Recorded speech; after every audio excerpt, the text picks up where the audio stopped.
ในตอนบ่ายของวันที่1ธันวาคมที่ผ่านมานี้อยู่ที่ห้องการคณะบริหารงานสาวหนุ่มแขวงได้จัดกองประชุมทาบทามห้องเลขาคณะบริหารงานสาวหนุ่มแขวงโดยการเป็นประธานของสหายลมเย็นศรีสุวงศ์กรรมการภาคแขวงเลขาคณะบริหารงานสาวหนุ่มแขวงมีคณะผิดสอบคันแขวงพร้อมด้วยพนักงานภายในเข้าร่วมจำนวน22สหายหญิง10สหายในกองประชุมสหายลมเย็นศรีสุวงศ์กรรมการภาคแขวงเลขาคณะบริหารงานสาวนมแขวงได้ผ่านดำรัสว่าด้วยมาตรฐานตำแหน่งบริหารของรัฐกรแห่งสาธารณรัฐประชาธิปไตยประชาชนลาวฉบับเลขที่461/ลบลงวันที่9ตุลาคม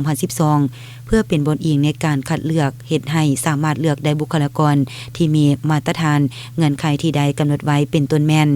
มาตรฐานด้านคุณธาตุการเมืองคุณสมบัติศีลธรรมปฏิวัติความรู้ความสามารถความสามัคคีมีสุขภาพแข็งแรง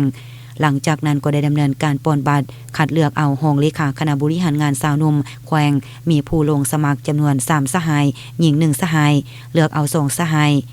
กองประชุมได้ดำเนินไปด้วยผลสำเร็จอันจบงาม